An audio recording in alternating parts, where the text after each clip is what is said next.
Amigas, amigos, antorchistas del país, creo que todos o la mayoría de nosotros escuchamos ayer el mensaje que el presidente de la República dio con motivo del segundo aniversario de su triunfo en las elecciones del 2018.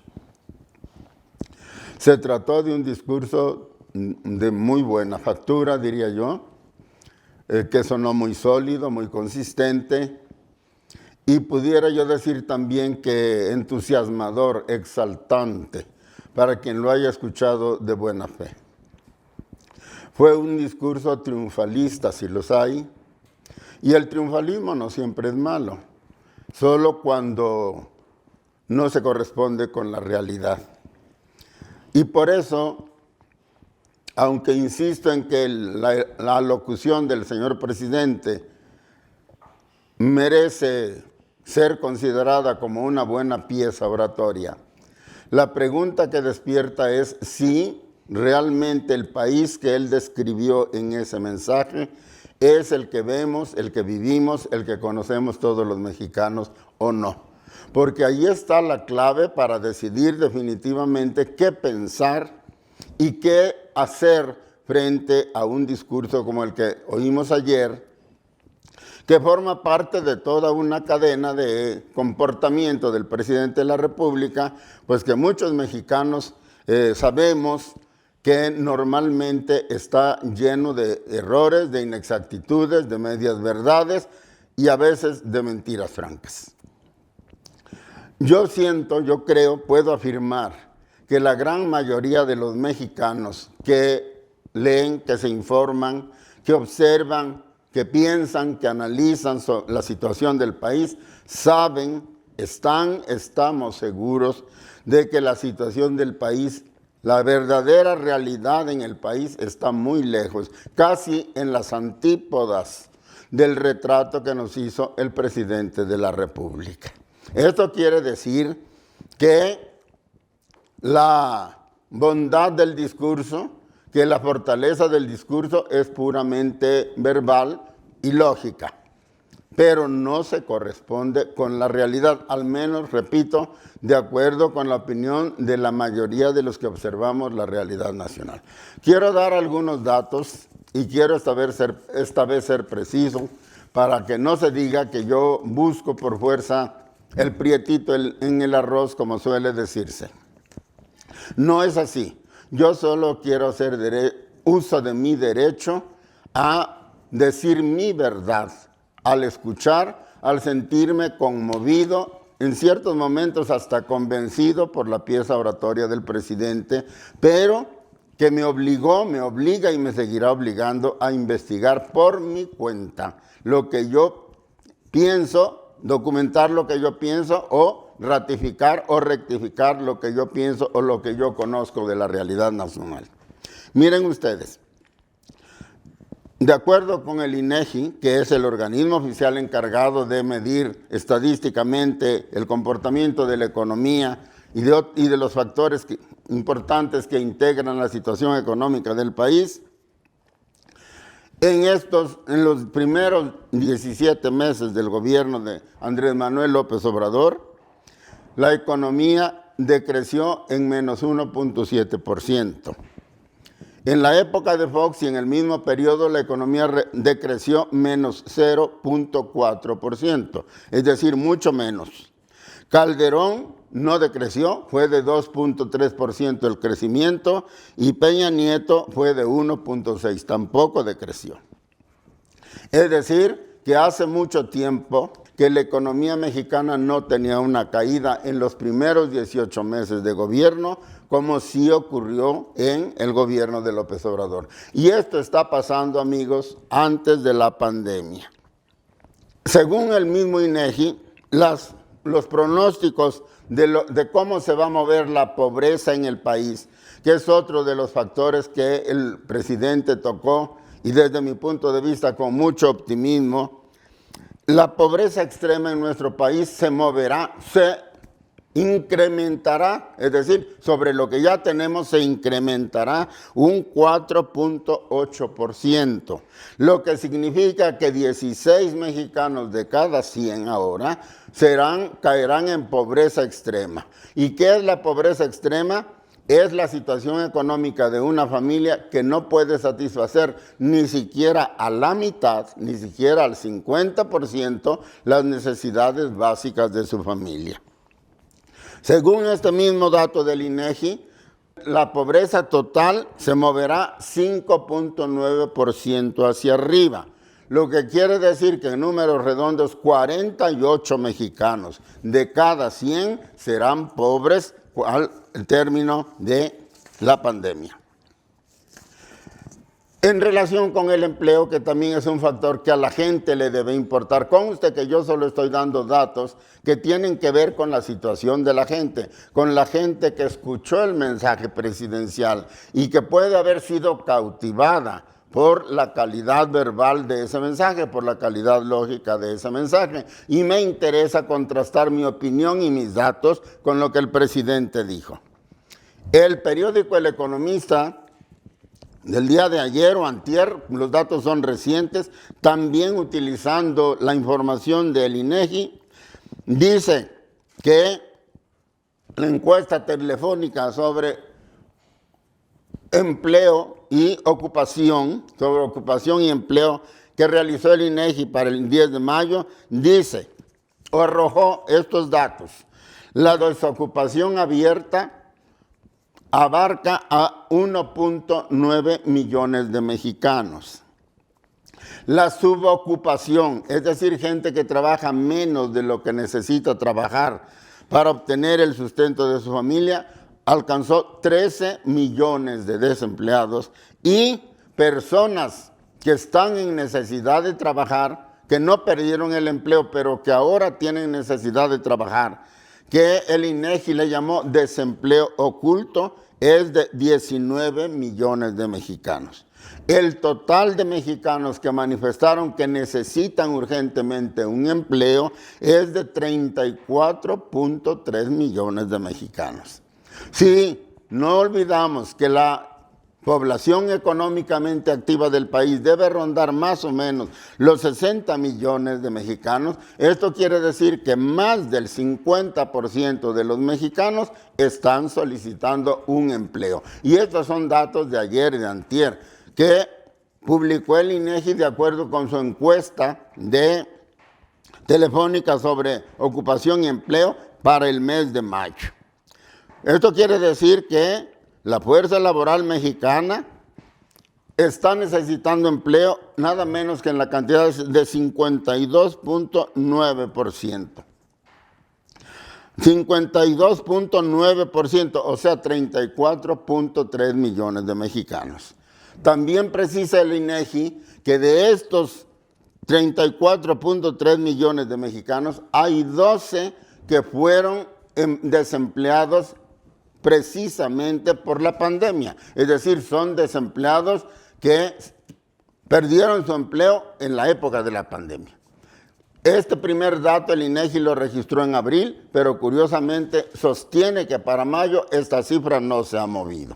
Y se trata de desempleados, se trata de gente que el INEGI detecta porque es gente que tenía un empleo y que ya no lo tiene.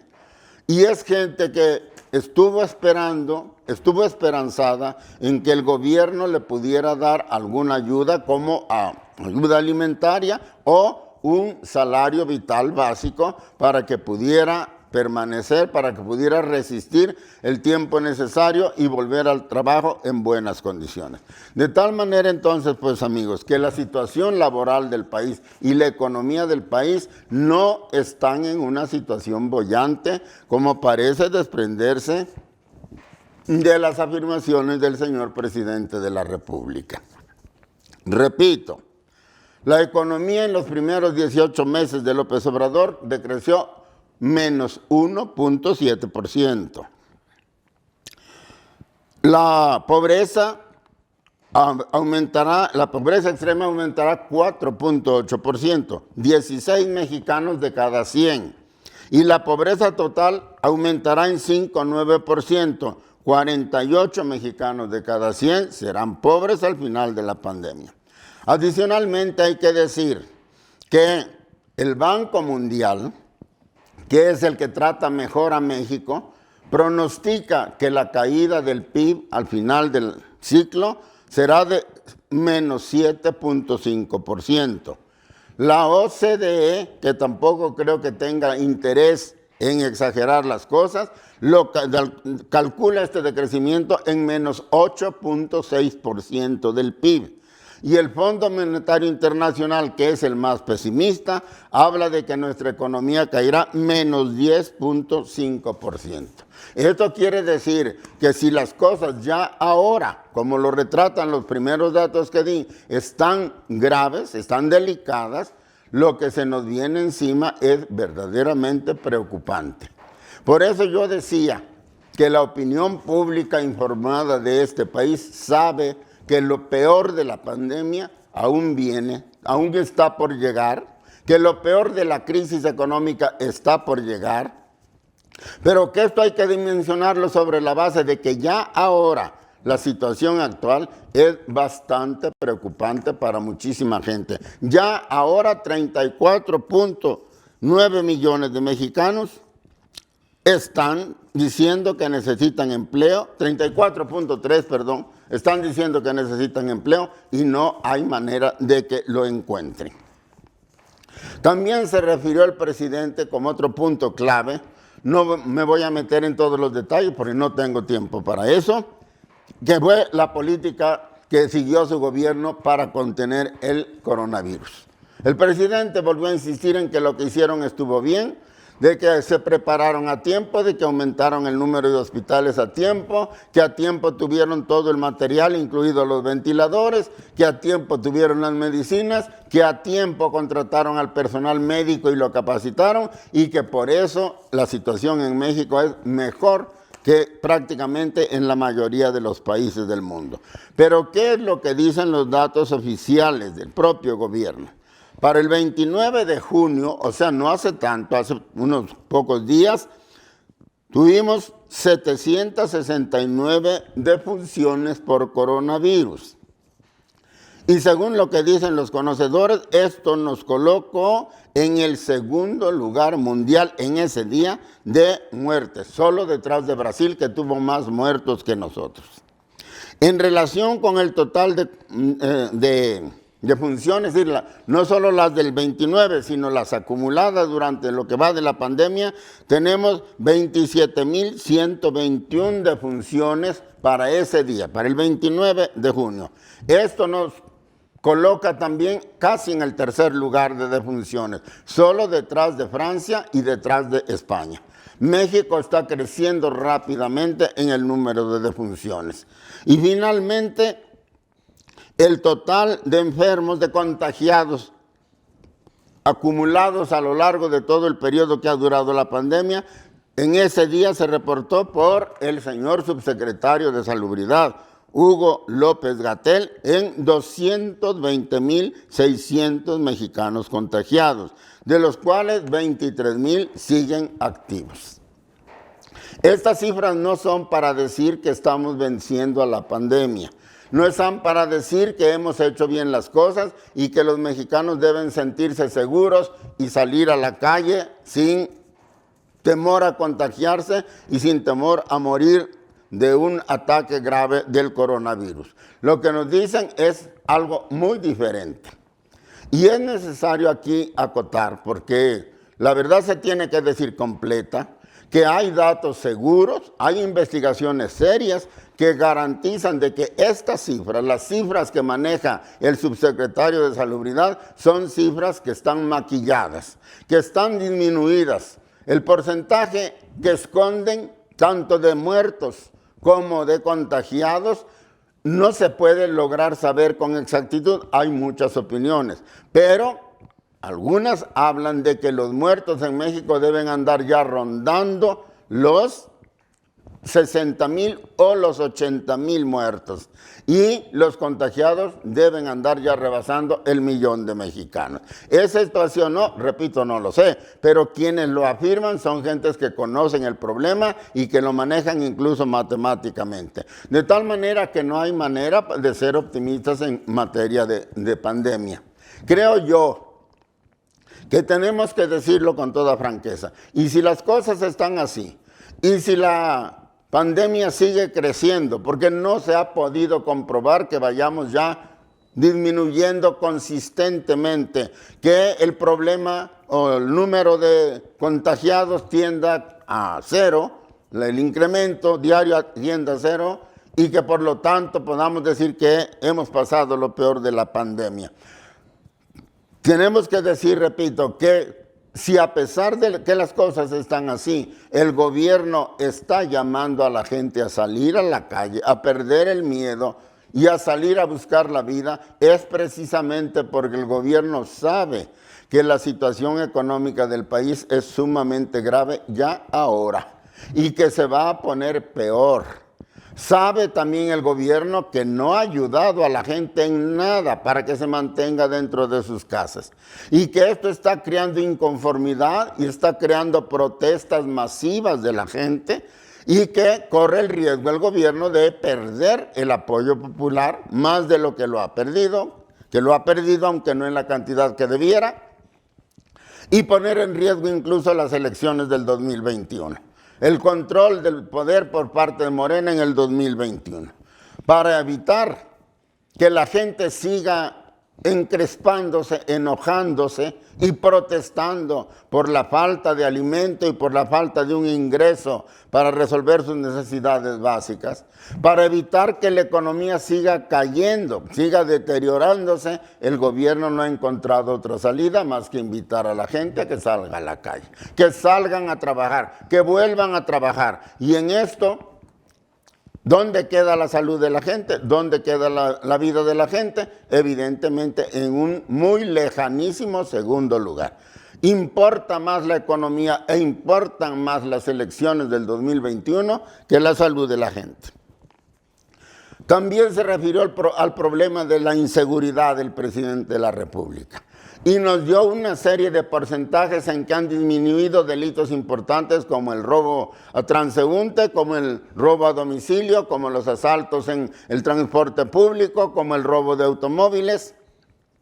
Pero son cifras, son porcentajes de disminución de estos delitos que el presidente lanzó a la cabeza de la opinión pública como pedradas, sin darle ninguna argumentación ni ninguna fuente de confiabilidad de estos datos.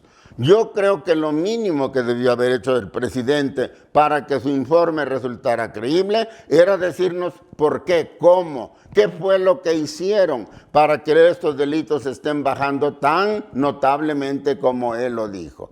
¿O es simplemente un milagro? Esto ocurrió solo porque él llegó a la presidencia de la República. Él no dio ninguna razón. Y los mexicanos no vemos ninguna política nueva. No vemos ninguna acción nueva, ningún proyecto nuevo de seguridad pública para atribuirle a este nuevo plan la disminución del delito que él manejó. Por lo tanto, tenemos derecho a decir, ¿serán ciertas esas cifras? Y si son ciertas, ¿por qué no se nos explica cuál es la clave? ¿Cuál ha sido el toque mágico de la política actual que está produciendo esos magníficos efectos? Nadie la ve, nadie la conoce y por lo tanto la duda sobre estas cifras es más que justificada. Pero también él dijo que en México se acabaron las masacres, que cada vez que hay, por decirlo así, un enfrentamiento o una orden de aprehensión de delincuentes importantes que tienen que ejecutar los órganos de seguridad, ahora hay más detenidos y heridos que muertos, por lo que concluye que se acabó el mátalos en caliente, se acabó el liquídalos, haz tu trabajo, que de los derechos humanos me encargo yo. Ahora se respetan los derechos humanos a la hora de proceder contra los delincuentes. Y yo pregunto, yo pienso, ¿Y cuántos eventos de este tipo puede realmente enumerar el presidente? Él nos dio una cuenta de cuántas detenciones, de cuántos eventos de esta naturaleza se han producido, como para sacar de allí la conclusión de que no hay muertos y sí muchos detenidos y heridos. ¿Cuántos? Nosotros no vemos, el pueblo de México no ve que se esté combatiendo al narcotráfico. Y claro, si no se combate al narcotráfico, si no se le persigue, si no se les detiene, ni siquiera en flagrancia, entonces está claro que no puede haber muertos. Pero tampoco heridos ni detenidos, porque lo que hay es una ausencia total de acción de la justicia. Por lo tanto, esa es una afirmación que tampoco tiene sustento. Y eso de que no hay masacres nos dice claramente que el presidente se refiere a que no hay masacres de delincuentes por parte de su gobierno, por parte del ejército, por parte de la Guardia Nacional. Y eso lo pudiéramos dar por cierto, porque no hacen nada contra la delincuencia o muy poco. Y entonces tenemos que preguntarnos, para el presidente, ¿no son masacres las que están ocurriendo en Guanajuato? ¿No son masacres las que ocurrieron en Coatzacoalcos, Veracruz? ¿No son masacres las que han ocurrido en Ciudad Juárez, en Chihuahua en general y en otros estados, en Guerrero, en Michoacán? Todos sabemos que ha habido muchísimas masacres en este gobierno, en el gobierno del presidente. Por lo tanto, solo se habla de que no hay masacres de los capos, de los grupos delincuenciales del narcotráfico, pero se hace a un lado lo que está ocurriendo con los ciudadanos que pueden ser delincuentes también, pero que son ciudadanos mexicanos que según él también tienen derechos humanos y también tienen derecho a que se les trate de acuerdo como lo ordena la ley. Para rematar este punto, diré simplemente que según el Secretariado Ejecutivo del Sistema Nacional de Seguridad Pública, un organismo que depende directamente del gobierno federal, de diciembre de 2018 a mayo de 2020, es decir, desde que tomó el poder el presidente actual hasta mayo del 2020, el año pasado, en México fueron asesinadas 53.628 personas. En ese mismo lapso, en el gobierno de Fox, fueron asesinados 45.581 personas.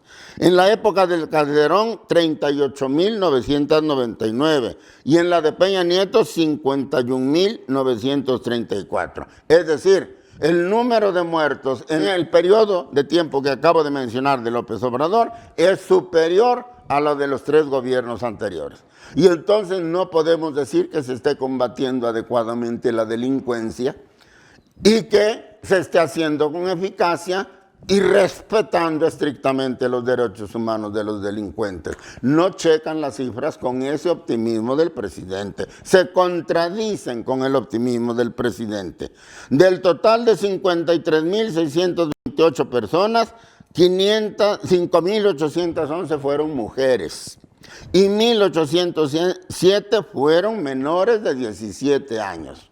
Estos son delitos que debieran estremecer la conciencia no solo de los mexicanos, no solo del pueblo que me escucha, sino también del presidente de la República. ¿Cuántas mujeres, cuántos jóvenes han caído durante su periodo? Y eso debería decírsele al pueblo, debería explicársele al pueblo por qué están ocurriendo las cosas así y no salir a decirle que ahora las cosas se están haciendo mejor y que ya vemos la luz al final del túnel. Él también se refirió, el señor presidente se refirió a el respeto pleno que hay hacia sus detractores y hacia el Estado de Derecho. Yo solamente quiero enumerar muy rápidamente algunas reformas constitucionales que no avalan lo que el presidente dijo. En su gobierno se ha reformado el artículo 19 constitucional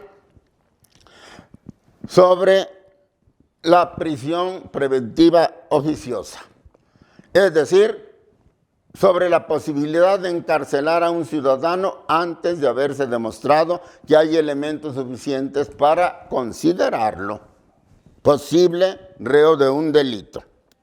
Y se formó un catálogo de nuevos delitos que pueden o que deben, que quedan sujetos a prisión preventiva oficiosa de 250 nuevos delitos. Prácticamente lo que haga un mexicano, si le disgusta al poder público, lo puede llevar a la cárcel sin mayores averiguaciones, de acuerdo con esta reforma. La Ley Nacional de Extinción de Dominio, que también se refiere a la primera reforma de la que hablé, dice que el Ministerio Público puede solicitar el congelamiento de los bienes de una persona e incluso el embargo de los bienes de esa persona, solo porque haya sido acusado o porque resulte sospechoso de estar cometiendo alguno de los 250 delitos que merecen prisión preventiva oficiosa. Es decir, se pesca a un ciudadano, se le mete a la cárcel y automáticamente se le congelan sus recursos. No se puede defender, queda totalmente indefenso ante el poder. Y el poder tiene el derecho de embargarle esos recursos y administrarlos o venderlos, y aún en el caso de que el delincuente resulte exculpado, resulte inocente, no le devolverán sus bienes, sino se les pagarán, según dice la ley, de acuerdo con la evaluación que las instancias del gobierno puedan hacer. Esto viola evidentemente el derecho de propiedad, viola evidentemente el debido proceso, viola el derecho de inocencia, de la presunción de inocencia, y por lo tanto pone al ciudadano común y corriente en absoluta indefensión frente al Estado. Se reformó también el artículo 126 y el 127 constitucional para estatuir la austeridad republicana. De acuerdo con eso, nadie puede ganar más que el presidente de la República. Y esto viola los derechos laborales de todos los trabajadores del país. Claro, no todos están en la situación de que se les aplique este artículo, pero hay mucha gente, miles de mexicanos, que ganaban más que el presidente de la República y que ahora ya no pueden hacerlo. ¿Por qué? ¿Cómo se determina el salario de una persona? Para no extenderme mucho, porque creo que ya me alargué demasiado, lo que dicen todos los economistas del mundo es que la retribución que recibe un trabajador de lo que sea depende de lo que es el aporte, de la riqueza que genere, no de una ley caprichosa que lo obligue a ganar menos que el presidente de la República. Esto no es legal, esto es violatorio de los derechos laborales de la gente. Y es un capricho porque no se da ninguna razón lógica para que el tope sea el salario del presidente. ¿Cómo se fijó el salario del presidente? Tampoco nunca se ha explicado. ¿Sobre qué base se fijó el salario del presidente? Por lo tanto, es una fijación caprichosa y a ese capricho ahora se tienen que someter todos los empleados de alto nivel que ganaban antes más que el presidente de la República. Se desapareció el Seguro Popular y en su lugar se instauró el INSABI. Es decir, según esto, el Seguro Popular no funcionaba y ahora el INSABI va a dar medicina de alto nivel y además gratuita y además para todos los mexicanos. Pero esto está en la promesa, esto está en las palabras. En los hechos, allí están los niños enfermos de cáncer pidiéndole a la primera dama del país que los ayude y lo que reciben es una respuesta burlona. Y sabemos bien que han quedado en el desamparo no solo los niños con cáncer, sino también los enfermos de VIH-Sida y también los diabéticos, también los que necesitan diálisis, etcétera, etcétera. Porque el INSABI le quita a los enfermos, a los asegurados, el derecho a recibir atención médica de tercer nivel. Esto el Seguro Popular sí lo consideraba, pero la nueva ley de salud dice que solo podrán recibir tratamiento de primer nivel y de segundo nivel. Si se trata de un tratamiento de tercer nivel, tienen que pagarlo los derechohabientes. Es decir, también se viola aquí el derecho a la salud de la gente. Y finalmente, la Secretaría de la Función Pública, por decreto, estatuyó lo que llama alertadores ciudadanos contra la corrupción. Es decir, para combatir la corrupción en México a nivel masivo, están convirtiendo a cada mexicano en un soplón, en un informante de la policía que puede, a su leal saber y entender, denunciar a quien se le pegue la gana, a lo mejor a un enemigo personal suyo, a lo mejor a alguien cuya riqueza le parece insultante, etcétera, lo puede denunciar de corrupto, de estar ejerciendo un acto de corrupción, o de que puede incluso cometer un acto de corrupción y por lo tanto mandar a la cárcel a cualquier mexicano. Esta es una cosa verdaderamente inaudita. Esto no se conoce ni se admite en ningún país civilizado de la tierra. La historia del derecho nos ilustra de que esto era lo que ocurría, por ejemplo, en la época del Santo Oficio, en la época de la Santa Inquisición. Cualquiera podía denunciar de hereje, de judaizante a un ciudadano para quedarse con sus bienes, para vengarse de un agravio o para abrirse campo en alguna actividad en donde le hiciera competencia el denunciado.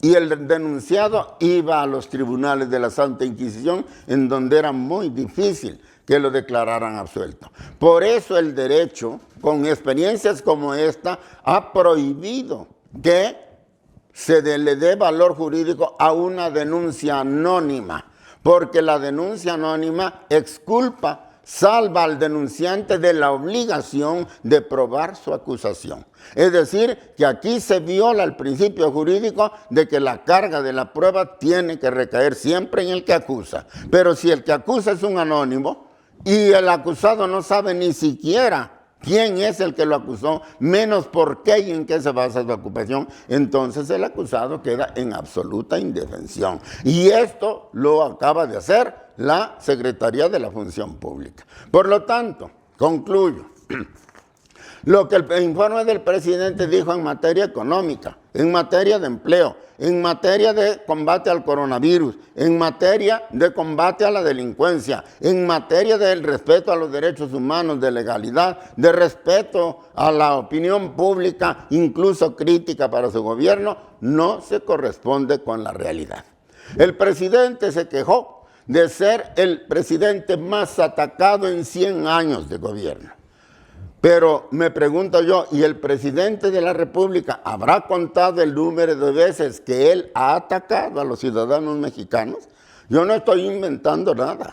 Todo el mundo ve sus mañaneras, o todo el mundo las lee en la prensa, y todo el mundo sabe que tiro por viaje el presidente se le va a la yugular a mucha gente, y además, no solo con calificativos hirientes, sino con imputaciones delictuosas que el presidente nunca prueba.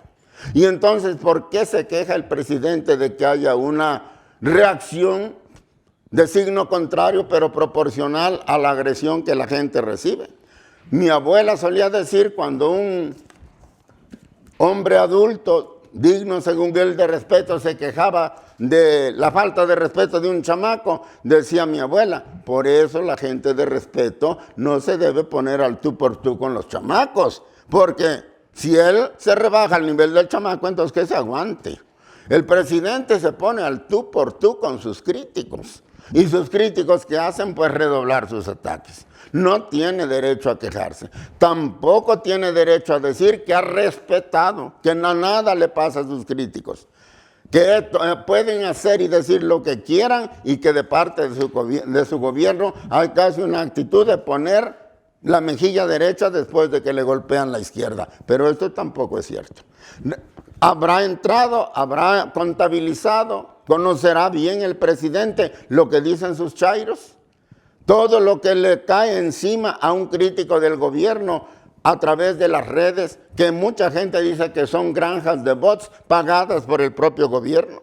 Es un verdadero linchamiento moral, a base de insultos que ni un carretonero se permite muchas veces, amenazas, acusaciones sin fundamento, y todo esto lo provoca precisamente la actitud intolerante del presidente. Entonces no es verdad que en su época, que en su gobierno, La crítica se puede ejercer libremente y sin que nadie tenga que pagar nada por ello. No es verdad. La verdad, dijo Aristóteles, aunque sé que esto ha sido discutido posteriormente, sobre todo por los idealistas, la verdad es la coincidencia plena entre lo que el hombre piensa y la realidad que piensa. La verdad es verdad cuando el reflejo que tiene de la realidad es un reflejo correcto. De allí Marx sacó su gran avance lógico, su gran aportación lógica, al decir que la prueba última y definitiva, inapelable, indiscutible de verdad, es la realidad misma. Eso es verdadero, lo que coincide con la realidad, porque la juez última de verdad, la que dice la última palabra sobre un planteamiento verbal o intelectual, es la realidad misma. Si confrontamos el buen discurso del presidente, entusiasmador incluso con la realidad mexicana, nos damos cuenta que ese discurso no coincide con la verdad. Muchas gracias.